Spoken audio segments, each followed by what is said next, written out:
मध्य प्रदेश में एक बार फिर चुनावी घमासान मचने जा रहा है। लोकसभा चुनाव की थकावट भी दूर नहीं हुई है। विधानसभा की 4 सीटों पर उपचुनाव का बिगुल बज गया है। मध्य प्रदेश की 4 विधानसभा सीटों में उपचुनाव होने जा रहे हैं। इसकी अलग अलग वजह भी है। अमरवाड़ा कांग्रेस विधायक कमलेश शाह बीजेपी में शामिल हो चुके हैं। बुधनी पूर्व सीएम शिवराज सिंह चौहान लोकसभा के लिए चुने जा चुके हैं। विजयपुर कांग्रेस विधायक रामनिवास रावत बीजेपी में शामिल हो चुके हैं। बीना कांग्रेस विधायक निर्मला सप्रे भाजपा की सदस्यता ले चुकी हैं। इसमें अमरवाड़ा सीट पर चुनाव कार्यक्रम भी घोषित हो गया है। 10 जुलाई को यहां वोट पड़ेंगे। भाजपा ने यहां से कमलेश शाह को चुनाव मैदान में उतार दिया है। अमरवाड़ा सीट कांग्रेस का मजबूत कर रही है। पिछला चुनाव छोड़कर पिछले चुनाव में बीजेपी तीसरे स्थान पर रहती आई है। यहाँ मुख्य मुकाबला कांग्रेस और गोंडवाना गणतंत्र पार्टी के बीच होता रहा है। इसी को देखते हुए कांग्रेस यहाँ गोंडवाना गणतंत्र पार्टी से गठबंधन करने या फिर गोंडवाना गणतंत्र पार्टी के ही किसी नेता को मैदान में उतारने की तैयारी में थी, लेकिन कांग्रेस का ये दांव नहीं चला। गोंडवाना गणतंत्र पार्टी ने अमरवाड़ा से युवा आदिवासी नेता देव राबिन भलावी को मैदान में उतार दिया है। भलावी इससे पहले 2023 में विधानसभा और 2024 का लोकसभा चुनाव लड़ चुके हैं। यहाँ फिलहाल कांग्रेस में उम्मीदवार की तलाश ही चल रही है, जिसमें चंपालाल खर्चे और नवीन मरकाम का नाम चल रहा है। अमरवाड़ा में लगातार कांग्रेस का कब्जा रहा और कमलेश शाह कांग्रेस का प्रमुख चेहरा रहे, जो भाजपा उम्मीदवार हैं। अमरवाड़ा में गोंडवाना गणतंत्र पार्टी का प्रभाव है, जिसके प्रभावशाली नेता मनमोहन शाह भट्टी अब भाजपा में हैं। छिंदवाड़ा कांग्रेस और कमलनाथ का गढ़ माना जाता था। ये मिथक भी भाजपा ने इस लोकसभा चुनाव में तोड़ दिया है।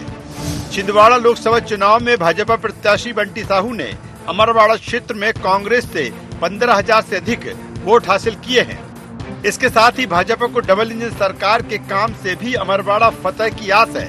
सीएम डॉक्टर मोहन यादव दावा करते हैं कि भाजपा ने जैसे ही लोकसभा चुनाव जीता, वैसे ही अमरवाड़ा का उपचुनाव भी जीतेगी। पहली बार ये छिंदवाड़ा 1 लाख से ऊपर आजादी के बाद ये मौका आया है। मैं छिंदवाड़ा की जनता का आभार भी मानता हूँ और ये उसमें बड़ी भूमिका अमरवाड़ा की थी। अमरवाड़ा के सभी बंधुओं का मैं अभिनंदन भी करता हूँ और उम्मीद करता हूँ कि ये जो उपचुनाव हुआ है, कमलेश भाई हमारे साथ जुड़े हैं, इस क्षेत्र के विकास के लिए हमने संकल्प लिया है कि ये किसी हालत में विकास के सारे दायरों पे जो छोटे ही देखा हम पूरा करेंगे। उम्मीद कर रहे हैं कि भाजपा का विजय रथ जारी रहेगा। खैर, ये तो बात अमरवाड़ा की हुई। बड़ा सवाल ये भी कि जब सीट 3 और खाली होनी है, तो इन सीटों पर चुनाव एक साथ क्यों नहीं है। बुधनी से पूर्व सीएम शिवराज सिंह चौहान इस्तीफा दे चुके हैं। फिर लोकसभा चुनाव के दौरान कांग्रेस छोड़कर बीजेपी में आने वाले रामनिवास रावत और निर्मला सप्रे इस्तीफा क्यों नहीं दे रहे हैं। क्या भाजपा को एक साथ विधानसभा चुनाव में अपना नुकसान दिख रहा है। राजनीतिक जानकार जो माने, कांग्रेस तो यही कह रही है। विकास के मुद्दे पे क्या चुनाव लड़ना चाहती है। वास्तविकता ये है कि मध्य प्रदेश में जिस तरह का उनको जनादेश मिल गया है, जनता ने जिस तरह से उनको दिया है बहुमत, अपने आप में एक महत्वपूर्ण ऐसी विकास वाली बात तो कोई दिखती नहीं है। मध्य प्रदेश में क्या विकास होना है। जितनी उन्होंने घोषणाएं की हैं कोई पूरी नहीं कर रहे हैं। न कानून व्यवस्था है, यहाँ पर परीक्षाओं के पर्चे लीक हो जाते हैं, लोगों को रोजगार नहीं है, स्वास्थ्य नहीं है। काहे की विकास है। कोई विकास है क्या। सिर्फ 2-4 जगह हवाई जहाज घुमा देना और वो भी महंगे किराए पे, ये विकास नहीं कहलाता। भारतीय जनता पार्टी में अगर विकास की बात करती है तो 2-2 3-3 विधायकों ने खरीदा है, उनसे साहस करके इस्तीफा दिलाने की साहस क्यों नहीं कर पा रहे हैं। क्यों उन्हें मालूम है अभी इस्तीफा दिलाएंगे तो चुनाव हार जाएंगे। ये उपचुनाव भाजपा और कांग्रेस दोनों के लिए बराबर मायने रखते हैं। अमरवाड़ा में कमलनाथ के सामने अपना सियासी दबदबा वापस लौटाने की चुनौती है, तो लोकसभा चुनाव की करारी हार के बाद अपने ही नेताओं के निशाने पर आए जीतू पटवारी के सामने भी खुद को साबित करने की चुनौती इन चुनाव में होगी। वहीं भाजपा के सामने अपना विजय रथ आगे बढ़ाने की चुनौती तो है ही। वो अगर विजयपुर और बीना सीट हारती है तो उसके सर्वस्पर्शी और सर्वग्राही सदस्यता पर सवाल उठना तय है। कांग्रेस इसे दल बदलियों के हश्र के तौर पर प्रचारित करने में शायद ही कोई कोर कसर छोड़ रही हो। Bureau report, IND 24।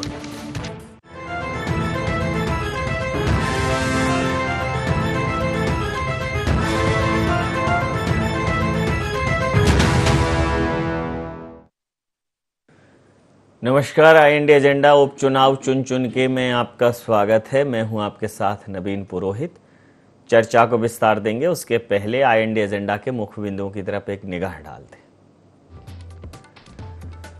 चुन चुनकर क्यों हो रहे उपचुनाव? दल बदल के बाद भी विधायकों के इस्तीफे में देरी क्यों? अमरवाड़ा के अखाड़े में चलेगा किसका दाव? उपचुनाव में कितना असर करेगा दल बदल का मुद्दा? मध्य प्रदेश में अब विधानसभा चुनाव के बाद, लोकसभा चुनावों के बाद अब उपचुनाव है। उपचुनाव इसलिए हैं कि लोकसभा के चुनावों के दौरान जब भारतीय जनता पार्टी में विभिन्न दलों के नेता शामिल हो रहे थे, उन्होंने एक न्यू ज्वाइनिंग टोली बनाई थी जिसका काम था कि तमाम दलों के लोगों को भारतीय जनता पार्टी में शामिल करना है। तो दलों के इस दलदल में कुछ ऐसे नेता भी उतर गए जो विधायक थे, और उनमें से कोई आश्चर्य नहीं है कांग्रेस के ही लोग होंगे, क्योंकि हाथ का साथ छोड़ने में जो तत्परता वर्तमान समय में कांग्रेस के नेताओं ने दिखाई है वो शायद ही कभी राजनीतिक परिदृश्य में देखने को मिले। तो अमरवाड़ा, विजयपुर और बीना, इन सीटों पर उपचुनाव होने हैं। तो कमलेश शाह जी बीजेपी ज्वाइन करने के बाद इस्तीफा दे चुके हैं अमरवाड़ा से। विजयपुर से रामनिवास रावत भारतीय जनता पार्टी ज्वाइन कर चुके हैं, लेकिन अभी तक इस्तीफा नहीं दिया है। और बीना से कांग्रेस विधायक निर्मला सपरे, वो भी ज्वाइन कर चुकी हैं, इस्तीफा नहीं दिया। उन्होंने कहा है हालांकि कि जब पार्टी आदेश करेगी इस्तीफा दे देंगे। और एक सीट बुधनी खाली हुई है क्योंकि पूर्व मुख्यमंत्री शिवराज सिंह चौहान विशाल बहुमत के साथ लोकसभा में चुने जा चुके हैं, वहाँ मंत्री भी बन चुके हैं। तो अब उन्हें यहाँ से उन्होंने पद छोड़ दिया है विधायक का।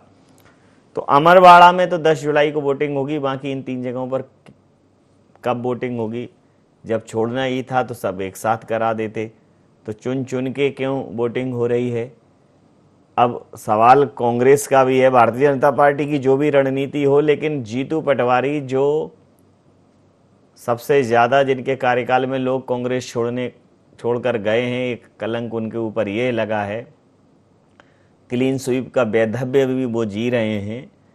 अगर वो उपचुनावों में, हालांकि उपचुनावों में सरकार ही जीतती आती है, एक सामान्य इस प्रकार का एक वातावरण होता है, लेकिन अगर वो उपचुनावों में थोड़ी सी वापसी कर लेते हैं तो जीतू पटवारी के प्रति थोड़ी सी उम्मीद जागने की एक वजह बन जाती है। इसी मुद्दे पर करेंगे चर्चा। हमारे साथ चर्चा में शामिल हैं पवन पटेल जी, महासचिव मध्य प्रदेश कांग्रेस के हमारे साथ हैं। ब्रजगोपाल लोहिया जी, प्रवक्ता मध्य प्रदेश भारतीय जनता पार्टी के हमारे साथ हैं। योगीराज योगेश जी, वरिष्ठ पत्रकार हमारे साथ हैं। ये ब्रजगोपाल जी, ये पूरे देश में होती है, ठीक है, ब्रज की होली थोड़ी अच्छी होती है, लेकिन आज ब्रज में होली रसी अलग अलग जगह क्यों मना रहे? एक बार 4 जगह कराने थे, करा देते। मतलब अमरवाड़ा एक सीट पे 35 स्टार प्रचारक, फिर 5, 7, 10 दिन की उठापटक, फिर वो दूसरी जगह कराओगे। आखिर चुनाव जनता थोड़ा परेशान हो गई है। 4 जगह एक साथ करा दीजिए। उपचुनाव में कोई डर है कि आप बिल्कुल ही जीतू पटवारी जी को जीतना नहीं देना चाहते? आप नहीं, देखिए नवीन जी, एक निजी राय में कहूँ तो मेरी भी राय यही है, परंतु आप इनको तकनीकी रूप से समझिए कि 6 से 7 अप्रैल को इस्तीफा दिया था कमलेश शाह जी ने, और वहां से इस्तीफा देने के बाद और 19 अप्रैल के पहले चरण में छिंदवाड़ा का चुनाव था और मुरैना का चुनाव 7 मई में चुनाव था। 2 या 3 मई को तो रामनिवास रावत जी ने भारतीय जनता पार्टी ज्वाइन करी थी। तो किसने कब इस्तीफा दिया, उसने कब ज्वाइन करी, उसके आधार पर चुनाव आयोग को तय करना है, हमें तय नहीं करना है। निश्चित है कि समयबद्ध रूप से इस्तीफे होंगे। बुधनी का इस्तीफा हो चुका है और कल रामनिवास रावत जी ने कहा है कि बहुत जल्दी मैं इस्तीफा दे दूंगा, तो वो कोई विषय नहीं है। महत्वपूर्ण ये है कि लोकतंत्र में जहां से आपने बात प्रारंभ की कि एक साथ हो जाए, कांग्रेस अपना घर नहीं संभाल कर रख पा रही है। कई बार ऐसा लगता है कि लगातार ये क्रम कब तक चलेगा। तो कांग्रेस पार्टी और जीतू पटवारी जी का जिनका आप जिक्र कर रहे थे, तो देखिए आने वाले समय में जो 4 उपचुनाव है उनमें कोई संभावना ना तो कांग्रेस पार्टी के लिए है और ना कांग्रेस के प्रदेश अध्यक्ष जीतू पटवारी जी को कोई इससे संजीवनी मिलने वाली है। परंतु ये बिल्कुल ठीक बात है कि जल्दी ही 10 जून के चुनाव के बाद जल्दी ही अन्य 3 चुनाव के लिए और अधिसूचना जारी होगी और उस अधिसूचना के बाद 3 और उपचुनाव हो जाएंगे। और जहां तक आचार संहिता का सवाल है, तो मेरे ख्याल से केवल संबंधित जिलों में ही आचार संहिता लगेगी, जिन जिलों में चुनाव है। जी, पवन पटेल जी, चुन चुन के जो है निपटाया है, इस बार क्लीन स्वीप कर दिया है, अब और चुन चुन के चुनाव करा रहे हैं। आपको लगता है कहीं से चुन के आएंगे आप? नहीं, देखिए, चुन के तो हम जरूर आएंगे, लेकिन पहले ब्रजगोपाल लोहिया जी की बात देखिए। आपने क्या पूछा, उसका जवाब दिया वो तकनीकी रूप से फलाना दिखाना। मतलब कोई चल रहे भैया, जब इस्तीफा दे दिए तो मैं अपनी नीतियों पे, मोदी जी की गारंटी पे इतना विश्वास है तो ताल ठोक कर एक साथ चुनाव करा लो। उसका जवाब देना है कि भाई पूरे चुनाव एक साथ उपचुनाव होना चाहिए, सबको यही बोल रहे हैं, लेकिन उसका भी उसमें वो तकनीकी पता नहीं क्या लेके आ रहे हैं। तो और जो मेन चीज़ ये है कि जो दोनों लोग डर ये रहे हैं कि हम नहीं जीत पाएंगे। जिस तरह इनके 400 पार की हवा निकल गई, जिस तरह इनके विरोध में एक पूरा माहौल बना हुआ है, ये चाह रहे हैं कि हम कहीं एक साथ लड़ेंगे और हार ना जाए। इनका बड़ा तकनीकी जो बताने का प्रयास कर, तकनीक ये है कि अगर एक जगह हम सफल हुए तो ठीक है, नहीं तो दूसरी जगह फिर और ज़्यादा मशीनरी को लगाएंगे और ज़्यादा प्रशासन का दुरुपयोग करेंगे। ये तकनीकी इनकी, जिस तकनीकी से जीतते आए हुए हैं। पहले भी डिबेट में होती थी, महंगाई, बेरोजगारी, भ्रष्टाचार, बड़ा ताल ठोक करके बोलते थे ये मुद्दे बेमानी हो गए, हम विधानसभा में जीत रहे, लोकसभा में जीत रहे, फलाना ठिकाना बोलते रहे, जबकि ये मुद्दे बेमानी नहीं हुए थे। यहाँ की जनता ने इनको मौका दिया, मोदी जी ने, कि उनकी गारंटी पूरा करने को पर्याप्त समय मिल जाए, उनके बतौलेबाजी को पूरा पर्याप्त समय मिल जाए, जितना उन्होंने झूठे सपने दिखाए तो उन सपनों को पूरा करने का मौका मिल जाए। जनता ने दिया मौका, और अब देख ली कि भारतीय जनता पार्टी की फितरत है कि हर बार नए चुनाव, नए जुमले, नए पैकेज में लेकर के आ जाते हैं। आज महंगाई पे कोई भारतीय जनता पार्टी का बात नहीं करता, तो जो आम जनता की जो समस्याएं हैं, चाहे महंगाई हो, चाहे बेरोजगारी हो, जिस तरह के झूठे वादे किए थे, उनके खिलाफ इनका 400 पार का जो हवा निकल गई, वो अच्छी तरह से वही आगे भी कायम रहेगी। और अब देखिए कितनी बड़ी बात है कि चुनाव जीत के आए कांग्रेस पार्टी की विचारधारा में, चले गए भाजपा में, कि जो भी सौदा हुआ पेपरों में आ रहा, मंत्री बनने का सौदा, अब बोल रहे पार्टी जैसा आदेश करेगी। बड़ा मुश्किल है कि जनता भी सोच रही होगी कि किस मिट्टी के बने हुए लोग हैं, किस तरह की पार्टी है कि इनको अपनी नीति, अपने कार्यकर्ताओं पे बहुत विश्वास है, लेकिन कांग्रेस के दम पर लड़ेंगे, कांग्रेस के लोगों को लेंगे, कांग्रेस के लोगों को बताएंगे, कांग्रेस के लोगों को उम्मीद बनाएंगे। तो ये भारतीय जनता पार्टी की कथनी और करनी को जनता अच्छी तरह से समझ चुकी है। इनमें रत्ती भर दम नहीं है, नहीं कि गारंटियों में कोई दम है, इसलिए इस तरह फूंक फूंक करके कदम रख रहे हैं कि हम एक चीज में देखेंगे, जीतेंगे, किस टाइप का माहौल बना, इसलिए एक साथ चुनाव नहीं करा रहे हैं। जी, योगीराज जी से समझता हूँ। योगीराज जी, अब जिस प्रकार से ये लोग जो आ गए हैं, उन्हें कम से कम इस्तीफा तो दे देना चाहिए, क्योंकि उससे एक संशय की स्थिति निर्मित होती है कि भाई कोई डील थी क्या। जब आप आ गए, मुझे लगता है कि उसी दिन आपको इस्तीफा दे देना चाहिए। अब क्यों विधायकी आपको एंजॉय करना है? एक दूसरी बात ये कि आप अभी एक तारीख से बजट सत्र है, तो आप उसमें किस हैसियत से बैठेंगे? आप विधायकी से इस्तीफा दे देते हैं तो उसमें बैठ नहीं पाएंगे, तो सवाल नहीं लगा पाएंगे, और उसमें बैठेंगे तो कांग्रेस के विधायक हैं तो बैठेंगे किसकी साइड? ये संशय ठीक नहीं। बिल्कुल सही बात है नवीन जी, चुनाव अपनी जगह है, लेकिन अच्छा, ये स्टैंड क्लियर खुद उम्मीदवारों को करना चाहिए। यदि आपको ये लगता है कि भारतीय जनता पार्टी की विचारधारा से आप प्रभावित हैं, तो उसी दिन आप इस्तीफा देके और शामिल हो जाइए। लेकिन जैसा कि आप जिक्र कर रहे हैं जिस बात का, कि वो कुछ ना कुछ डील होती ज़रूर है, और जब वो डील फुलफिल नहीं हो पाती तो ऐसे संशय की स्थिति बनती है, और यहाँ भी यही बन रही है। अभी आप देखो, जब इनसे पूछा गया, रामनिवास रावत जी हों चाहे सप्रे हों, कि आप कहाँ, आपका स्टैंड क्या है, तो किस पार्टी का इंतजार कर रहे हैं? मतलब पार्टी कहेगी तो हम इस्तीफा देंगे, मतलब कौन सी पार्टी कहेगी? कांग्रेस कहेगी कि बीजेपी कहेगी? आपको ये तय करना चाहिए। मान लो कांग्रेस से भी इनकी डील हो जाती है दोनों विधायकों की, तो क्या फिर ये इस्तीफा नहीं देंगे क्या? तो ये बहुत भ्रम की स्थिति एक तरह से निर्मित हुई है, और ये स्टैंड उम्मीदवारों को बहुत पहले क्लियर कर लेना चाहिए था कि आप किस उससे दावेदारी के साथ आप मैदान में जाना चाहते हैं। कम से कम आप कन्फ्यूज़न में हो तो जनता को कन्फ्यूज़न में न रखा जाए, तो ये तय करना चाहिए इन उम्मीदवारों को। और जहाँ तक इन चुनाव की बात है, आप देखिए, बीजेपी पे कोई बहुत बड़ा असर तो पड़ने वाला नहीं है, चाहे वो चुन चुन के चुनाव कराएं, चाहे एक के बाद एक करा लें, 4 सीट पे हर महीने चुनाव करा लें, सरकार पर या उस पर कोई बहुत इम्पैक्ट पड़ने वाला नहीं। 163 से वो हो सकता है 167 हो जाए, या 163 से 165 पे अटक जाएं, तो इससे कोई विशेष अंतर पड़ने वाला नहीं है। लेकिन इतना ज़रूर है कि अभी तो 4 विधानसभा चुनाव पर चूंकि डिक्लेरेशन ही नहीं हुआ है, तो अभी तो केवल अमर बड़ा और बुधनी की बात हो रही है। तो इन दोनों स्थितियों में मुझे ऐसा लगता है कि बीजेपी बड़ी कंफर्टेबल पोजीशन में है। लेकिन अमरवाड़ा को लेकर हमें ये नहीं भूलना चाहिए कि अमरवाड़ा शुरू से ही गोंडवाना गणतंत्र पार्टी का गढ़ रहा है, और अभी भी मुझे ऐसा लगता है कि हो सकता है भाजपा का मुख्य मुकाबला गोंडवाना गणतंत्र पार्टी से हो। तो ये देखने वाली बात होगी कांग्रेस किस कैंडिडेट को वहां लेकर आती है। देखिए पवन जी, कुछ तो करिए, उपचुनाव में ही करिए। देखिए आप विधानसभा चुनावों में बहुत अच्छा नहीं कर पाए, लोकसभा चुनावों में बहुत अच्छा नहीं कर पाए, उपचुनावों में ही करिए। क्योंकि अब तो आप ये कहने लगे हैं कि हार जीत ही राजनीति नहीं होती, लेकिन राजनीति सरकार में आना है, नीति नियंता बनना है, तो जीतना जरूरी है। नहीं देखिए, जीतना जरूरी है, और जीतने के लिए दो तरह के रास्ते होते हैं, सकारात्मक और नकारात्मक। हम संविधान के साथ में चल करके जीतना हासिल करना या संविधान के खिलाफ जीत करके हासिल करना, कई सारी चीज़ें इस बात में मायने रखता है। भारतीय जनता पार्टी की सोच के लिए, जैसा आदरणीय योगी राज जी बोल रहे थे कि कोई विशेष फर्क पड़ने वाला नहीं है, विशेष फर्क तो नहीं पड़ता कि 400 पार भी नहीं होती। पिछली बार अगर जो बतौलेबाजी की थी, जो गारंटियां झूठी दी थी, जो जादूगरी दिखाई थी, उसको पूरा करने के लिए पर्याप्त बहुमत था। लेकिन जब तानाशाह कोई हो जाता है, तानाशाह मतलब मैं, तो फिर उनको 400 सीट चाहिए, उनको पूरी सीट चाहिए, उनको 29 सीट मिल गया, विधानसभा सीट भी हमको चाहिए। काम कुछ नहीं करना, जनता के सामने रिपोर्ट कार्ड कोई पेश नहीं करना, जनता को बताएंगे नहीं कि यही शिवराज सिंह चौहान जी जो बड़े अंतर से जीते हैं और केंद्रीय मंत्री बने, इनका जब पेट्रोल का रेट 10 पैसे 20 पैसे बढ़ता था तो साइकिल लेकर के चलाने थे, आज पेट्रोल का रेट क्या है, महंगाई का क्या आलम। इस पर कोई भारतीय जनता पार्टी का बात नहीं करेगा। बात इनकी फितरत को समझने का प्रयास करिए। इनकी फितरत है तानाशाही। ये तानाशाही के संविधान से इस देश और प्रदेश को चलाना चाहते हैं, इसलिए बोलते हैं कि सबकी सब सीट आएंगी। अरे भैया, सबकी सब सीट आएंगी। राहुल गांधी की बात करने के बजाय आप बात करिए ना कि 2014 में मोदी जी ने बोला था 100 दिन में काला धन आएगा। ये काला धन आया तो हम कहें कि लोकतंत्र के हिसाब से चुनाव है। ये अपनी लाइन को बड़ा नहीं करते, दूसरे की लाइन को छोटा करने का प्रयास करते हैं। एक भी देख ले, चाहे विधानसभा हो चाहे अरे इनकी तो ठीक है, लेकिन आप जब बताते हो इनका झूठ जनता सुन क्यों नहीं रही है?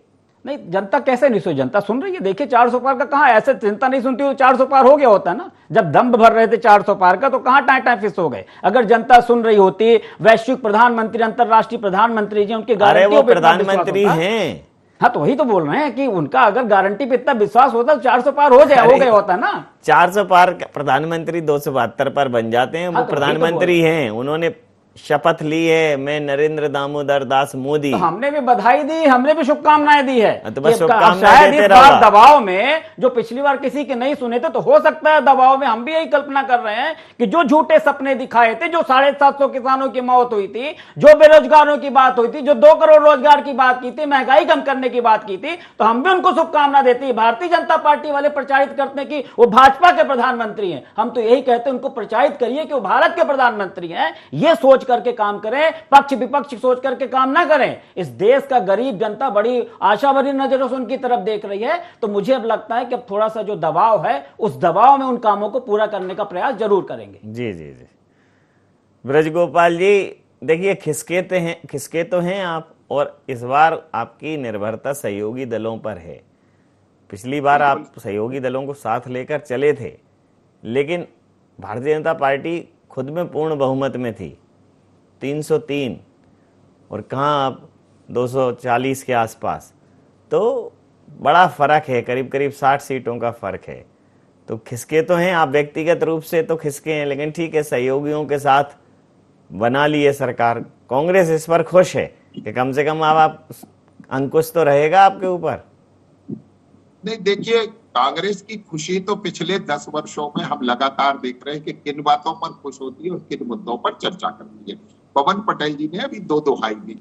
एक तो दुहाई दी कि हम संविधान की बात करते हैं। मुझे लगता है शायद उसी पार्टी में जब भी रहे होंगे जब गिरधर गोमांगो ने मुख्यमंत्री बनने के बाद लोकसभा में मतदान किया था। शायद भूल जाते हैं किस संविधान की दुहाई देते हैं, किस शुचिता की दुहाई देते हैं, किसकी देते नहीं समझ आता। एक बात और कहता हूं, आप बार बार ये कह के कब तक काम चलाने की कोशिश करेंगे कि दबाव में, प्रभाव में या लालच में लोग आपको छोड़कर जा रहे हैं? नहीं श्रीमान, जब आपका प्रदेश अध्यक्ष रस ढूंढने लगता है महिलाओं में, तब आपके कार्यकारी अध्यक्ष छोड़कर जाते हैं। रामनिवास रावत आपके कार्यकारी अध्यक्ष थे 2018 से।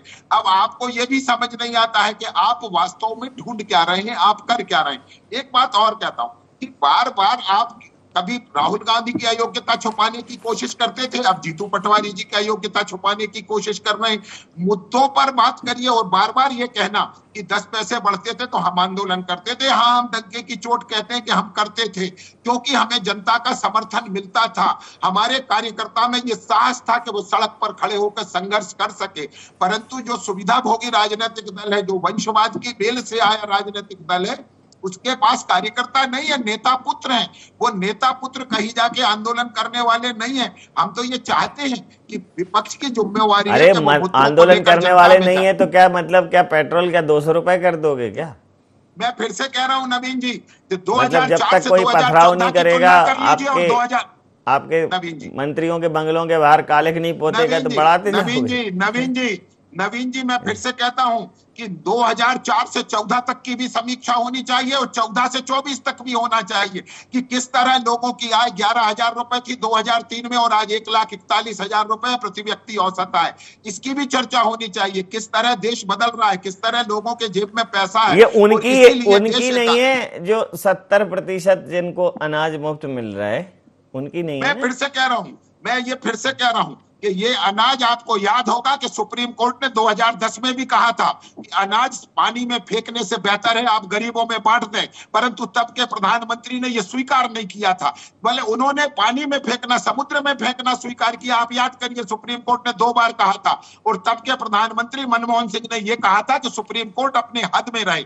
हमने फेंकने के बजाय उसको गरीबों में बांटना स्वीकार किया, हमने फेंका नहीं है, बर्बादी रोकी है और बर्बादी को जिन लोगों को आवश्यकता थी उन तक पहुंचाने का काम। कहिए। और देखिए अब ये ब्रज गोपाल जी, अब आप राहुल गांधी की योग्यता पे सवाल कर रहे, उसने तो प्रूफ कर दिया कि कितना योग्य आदमी। आपके नेता में दम है तो इतने गरीब लोगों को आप गले से लगा लो, जितने गरीब लोगों को गले से लगाया, उनकी पीड़ा को समझा, उनको समझने का प्रयास किया। आप तो बढ़िया कोट पैंट पहन के आपके नेता बैठ जाएंगे, हम कहते हैं उससे आप करो ना, उसकी बात करो। आप गेहूं की बात करते हो, 80 करोड़ लोगों को मुफ्त में भोजन देने की बात करते हो और देते रहने की बात करते हो। लाडली बहना का क्या हुआ कि 450 रुपए में कितने लोगों को सिलेंडर दिया? आप 1 बात कर लीजिए, बात करने का कोई सानी नहीं है। आप गलत आंकड़े पेश करके आंकड़ेबाजी आप में दम है तो 1 बात करिए। मैं तो चैलेंज करता हूं कि पूरे मध्य प्रदेश में हमारे साथ चले कितने लोगों को आपने नियुक्ति पत्र वितरण समारोह कर दिया, कितने ओबीसी का काम किया आपने, कितनी एससी को काम किया। हम कुछ नहीं, बस बतौलेबाजी। कोई भी भारतीय जनता पार्टी का नेता 2014 की बात नहीं करेगा, कोई भारतीय जनता पार्टी का नेता महंगाई की बात नहीं करेगा, विपक्ष का नेता भी ना बन पाए वहां ले जाए, वो नेता जो जिम्मेवारी उठाने तैयार ना हो। पवन जी मैं फिर से कह रहा हूं, पूरा देश जानता है कि एक राजकुमार जिसने कांग्रेस पार्टी को डुबाने का काम किया है। जी हो गया। इस चर्चा की आत्मा की शांति हेतु ये 1 मिनट अति महत्वपूर्ण थे। जिस दिन राहुल गांधी जी प्रधानमंत्री बनेंगे उस दिन मुझे भी लगता है कि मैं भी ये देखूंगा। वैसे तो मेरा विश्वास जो है सिवाय ईश्वर के किसी दूसरी चीज में नहीं है, फिर भी ग्रह नक्षत्र किस उसमें होंगे, कौन कहाँ होगा, मतलब वो कुंडली में वो देखना जरूर दिलचस्प रहेगा। तब राहुल गांधी जी जब बनेंगे तब वो अपनी योग्यता सिद्ध करेंगे। हालांकि इस देश में लोगों ने बिना प्रधानमंत्री बने भी योग्यताएं सिद्ध की हैं। सर, अंतिम प्रतिक्रिया। देखिए, ये उपचुनाव है, उपचुनाव अमूमन सत्ता पक्ष ही जीतता है, लेकिन अगर एक अदद जीतू पटवारी इसमें से निकाल लाते हैं तो जीतू पटवारी जी जब से बने हैं जाने क्या परिस्थिति बनी, लोगों ने छोड़ा, फिर हार, कहीं ना कहीं विवादित हो गए हैं। जिस प्रकार की उम्मीद कांग्रेस को उनसे थी, जिस प्रकार की उम्मीद जनता को उनसे थी कि भाई जीतू पटवारी जी आएंगे तो कुछ बेहतर करेंगे, लेकिन वाकई में वो तो चले गए कुछ लेने। देखिए, इसके बाद भी कांग्रेस संगठन की परिस्थितियां सुधरी नहीं है। अभी कल ही दिग्विजय सिंह के छोटे भाई लक्ष्मण सिंह ने एक स्टेटमेंट दिया है कि अभी भी कांग्रेस जो है 2-3 लोगों के इशारे पर काम कर रही है और कांग्रेस संगठन सुधरने का नाम नहीं ले रहा। ये कौन कह रहा है? ये कांग्रेस का कद्दावर नेता कह रहा है। तो सवाल इस बात का नहीं है आप चुनाव जीतना चुनाव हारना ये चलता रहता है, लेकिन आप संगठनात्मक ढांचे को कैसे आप खड़ा करेंगे। अभी चुनाव के बाद आपको आगे जाना है, आपको अगला 2028 के बारे में सोचना है, तो संगठन को कैसे उस सांचे में डालेंगे, ये चिंता होनी चाहिए जीतू पटवारी की। और जो लोग जा रहे हैं या जो आने वाले हैं उनको आप कैसे एडजस्टमेंट किया जाए, संगठन के उन लोगों को चुन चुनकर ऐसे जिम्मेदारी दी जाए जो काबिल लोग हैं, इनको बढ़ाना। अभी तो जीतू पटवारी की कर्तव्य, उनकी कार्यप्रणाली को लेकर संदेह प्रकट कर रहे हैं कांग्रेस के वरिष्ठ नेता। तो ये कांग्रेस के पॉइंट ऑफ व्यू से बहुत महत्वपूर्ण बात है। और सबसे बड़ी बात है कि आप ये देखिए, अभी भी चुनाव 4 विधानसभा का उपचुनाव, लेकिन अभी भी केंद्र में मोदी है। मुझे समझ में नहीं आ रहा कि जब मोदी को रोक दिया गया, 400 के पार नहीं जा पाए, तो फिर मोदी की बात क्यों होती है। अब आप 4 विधानसभा उपचुनाव में उन विधानसभा की मुद्दों पे बात करिए आप, कि अमरवाड़ा में जैसे छिंदवाड़ा मॉडल की बात होती है, अब आप अमरवाड़ा मॉडल की बात करो कि यदि हम अमरवाड़ा में आए तो हम इतना डेवलपमेंट करेंगे, हम मुरैना में आए तो हम इससे ज़्यादा डेवलपमेंट करके बताएंगे, बीना में हम आए तो बीना रिफाइनरी के अलावा एक और कारखाना लेके आएंगे। इसकी बात करो ना आप, कांग्रेस भी करे और बीजेपी भी बात करे, लेकिन ले दे कि वो राहुल और मोदी पर सेंटर्ड हो जाता है पूरा का पूरा चुनाव। तो क्या पार्षद से लेकर लोकसभा तक के पूरे चुनाव क्या मोदी की इमेज पर लड़े जाएंगे? और अभी भी इसका अर्थ है कि मोदी बड़े कद्दावर नेता है इस देश में। समय सीमा के चलते मैं ये चर्चा समाप्त करूंगा। आप समस्त महानुभावों का बहुत बहुत धन्यवाद, बहुत बहुत आभार। तो उपचुनाव चुन के हो रहे हैं, और जो भारतीय जनता पार्टी को जिन्होंने चुना है कांग्रेस का दामन छोड़ के, वो विधायक कब इस्तीफा देंगे ये देखना भी दिलचस्प होगा। लेकिन एक अदद जीत की ज़रूरत जीतू पटवारी को है। क्या वो जीत चुन पाएंगे या हार ही उनका प्रारब्ध है? तो लोग ये जो उपचुनाव हैं, इसमें भारतीय जनता पार्टी के सामने कांग्रेस का संगठन क्या कुछ प्रतिरोध खड़ा करता है, यह देखना निश्चित रूप से दिलचस्प रहेगा। इंडिया एजेंडा में नहीं, आप बने रहिए IND24 के साथ और देखते रहिए IND24। नमस्कार।